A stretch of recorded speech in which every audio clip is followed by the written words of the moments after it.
When it comes to Ian Flynn, all the things that he's done for the Sonic comic, you can go back and forth on. You can say what he's done is good, and what you could say is controversial. What you could say he's done is also bad. It's up to you. You can go back and forth on it all you want. But if there's one thing a lot of people do have an issue with at times, depending on how they view Ian as a writer, is basically his unnecessary need to do things that are not needed. Mostly when it comes to character changes. Two of the primary examples coming out of the Archie book are, of course, Fiona Fox and Geoffrey St. John. Why were they changed? Well, quite frankly, I think it's because, in my opinion, Ian Flynn saw them more as villains than, protagonists. Mostly, I think, when it came to Fiona. You see, Fiona obviously had a more controversial dark history before joining the Freedom Fighters. So it only made sense that she'd be more easily manipulated, if you will, to go back to the dark side. And that's what she did.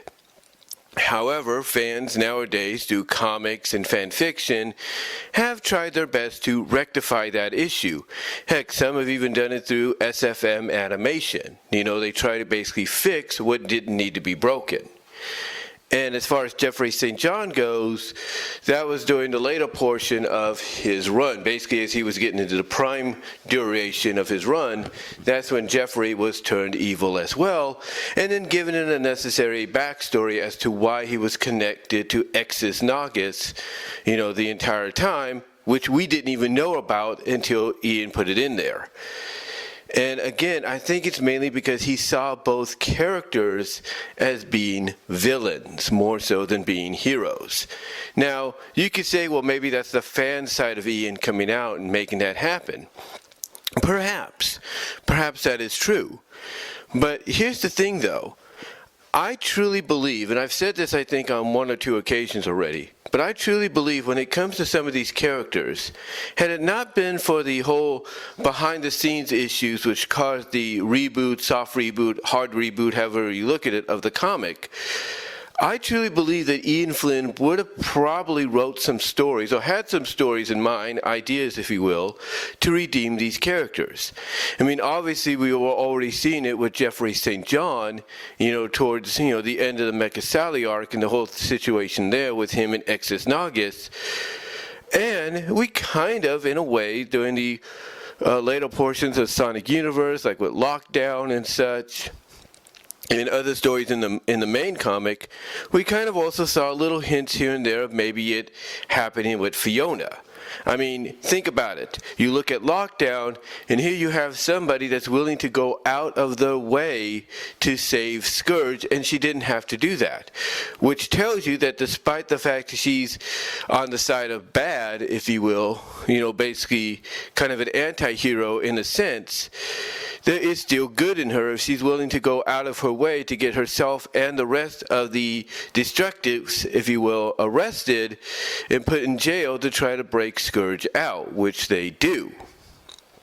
Now, even though Scourge is appreciative of it, it doesn't stop him throughout the entire arc from really getting on not just the destructives and calling them names, calling them out for their dumbness, but also Fiona. He does this on a couple of occasions and such. And, here's the thing.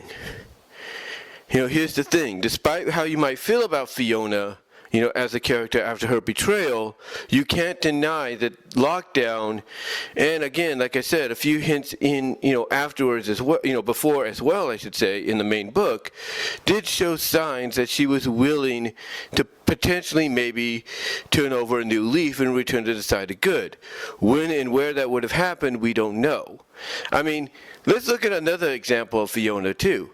Sonic Universe's Journey to the East, which she and the Destructives made a deal with Sonic, Tails, Monkey Kong, and Sally to not only get one of the brides of the Iron Queen to, basically turn over, a new leaf, or basically, what's the word I'm looking for, resign their allegiance to the Iron Queen, but by working together in this compromise, they also helped the Destructives get back Lightning Links. and that was it. Now, you might say that Fiona kind of hinted that she had a bigger plan in mind when it came to payback, but again, we never really saw what that potential mega plan was going to be, except maybe, with lockdown getting Scourge out of the situation he was in. But still, be that as it may, you look at these two primary examples, and you do see that she still has good in her, despite her trying to manipulate Tails in that one scene, which basically got her a sock to the gut by Princess Sally. But anyway, excuse me there. Anyway, looking beyond that, you have to really ask yourself, in a way, was Ian planning to redeem these characters? And I think with the little subtle hints in the main book and then what we saw in Universe, not once but twice with Fiona, like I said, that one issue in Journey to the East that connected to the Iron Dominion arc, as well as in the full-part arc, Scourge Lockdown. You look at what she went through there, as well as in, like I said, little moments here and there in the main book. And then you look at what's going on with Geoffrey St. John, doing the whole Mecha Sally thing before the reboot happened. And you can kind of see maybe that there were indeed signs that Ian was going to redeem them. But why was he going to finally redeem them? What was the reasoning for it? I think the reasoning for it is basically kind of similar, in my opinion, to the reasoning why he basically, this is just my opinion, made up for what he did with the Mecha Sally thing. You see, as I mentioned in previous videos, even yesterday, during the Mecha Sally arc, he somehow, unexplainably, had Eggman modify a power ring, which was powering the Death Egg, if you will, at least helping to power it. And he placed it in Sally as a means to make sure she wouldn't get back her free will, but yet we all know that's not what really these power rings are supposed to do. So in my opinion, what happened in Spark of Life with the whole Red Star ring giving Nicole a super form and all that, to me, that was basically Ian Flynn's way of making up for the fact that, maybe he didn't think entirely through how he was going to have Eggman power Mecha Sally and everything, so he just came up with a last-minute solution, and then looking back on it himself, he realized, that wasn't a good idea. Here, I'll make up with it with this. So I think, in a way, that's probably, when I view it in that perspective, I think that's kind of how he was also viewing these betrayals that he put on these characters. That he realized, maybe it was a mistake to do it, because he probably noticed that the fan reaction wasn't, that receptive and all that. Even today, he probably knows the fan reception is still not that best, still not great towards these betrayals. So to me, I think what he was trying to do was make up for it by showing slow hints, here and there between the two characters that they were going to be redeemed eventually. One before the other probably, but, again, that's up to whatever ideas for the stories of redemption he had in mind. But, again, like I said, if there's one big issue that a lot of folks... Sorry about that, but like I said, obviously we were seeing hints and everything of, the redemption possibly happening, and you have to wonder, what ideas did he have in mind had the book not be rebooted and everything. But like I was saying before the phone rang there, if there's one thing people always had an issue with when it came to Ian was these unnecessary changes. I mean, yes, everybody would agree that Fiona, in a way, might have needed a bit of a tweak in personality. It's not an issue. That's not a bad thing. In fact, a lot of people, even through their own works and everything, as I mentioned earlier, have shown that...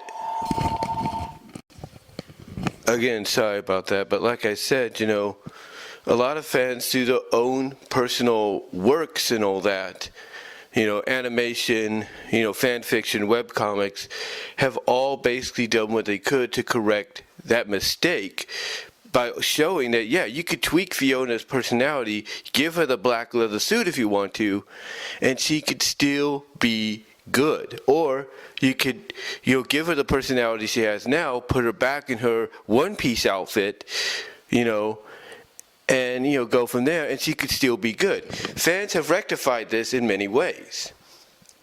So the question obviously is, was Ian planning to do the same thing? Was he planning, to rectify, Fiona's situation? Was he planning to basically redeem her? Because obviously we saw that he was planning to do the same with Geoffrey St. John. Now, thankfully, fan comics sites, if you will, like Archie Sonic Online, have basically picked up the slack, and we kind of see, approaching this year, that we're going to get a resolution finally to this situation. Maybe even next year, depending on how long this, final portion of the arc, runs, from Archie Sonic's Online's perspective.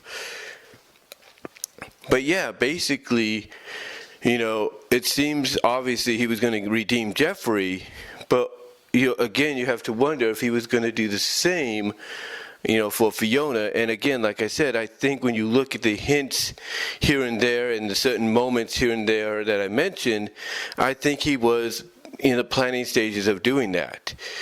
And, would it have happened? We don't know.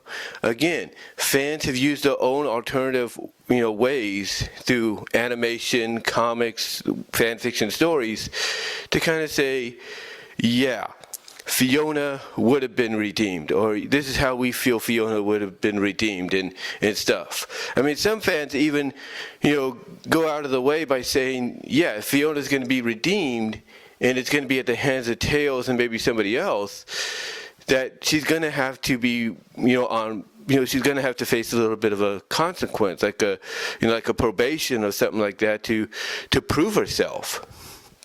I mean, in one story that's a little bit more adult-like than anything I think anybody can, think of, Tails and Nicole, basically gave Fiona a second chance. And when the Council of Acorn and Sonic and Sally gave a second chance to her, they said, hey, you'll get the second chance, but you're going to be placed on house arrest, and you cannot leave New Mobotropolis. Now, we don't know whether or not the house arrest was for a long time, a certain, like a certain duration of time. We don't know. But the thing is, fans have picked up that slack to basically come out and say, yeah, here's several ways she could have been redeemed. And again, you have to wonder if they're able to do it in these ways, these very creative and in story kind of creative, sensible ways. You have to ask yourself, was Ian Flynn planning to do the same thing with Fiona or something similar down the line? We don't know. But again, we kind of saw like the little bits of hints here and there. And like I said, you look at the moment in, what was it, part 2 or something like that, A Journey to the East, as well as Scourge Lockdown, and you see that there is still good in her. It's just that the good that she has is kind of, it's kind of like leaning more towards, yeah, I want to do the right thing, but I'm also willing to do the right thing at any means necessary. Like, basically throw the rule book out the window when it comes to certain situations, if you know what I mean. But, be that as it may, we may never know. Unless Ian Flynn comes out, unless somebody asks him on a Q&A, a future Q&A, on the Bumblecast, hey, were you planning to do this? Were you planning to redeem Fiona? Were you planning to redeem Geoffrey? Unless somebody asks him and he's willing to give an answer, we may never know. But what do you guys think? When you look at Ian Flynn's, run on the comic and the Archie Sonic comic, what are your thoughts about the potential, at the potential that it looked like, in my opinion, I don't know if you share the same opinion, but in my opinion, it looked like he was probably planting the seeds for redemption for these two characters. What are your thoughts? Let me know down below in the comments as well as in the live chat during the premiere. Like the video, and until then, guys, I will talk to y'all later.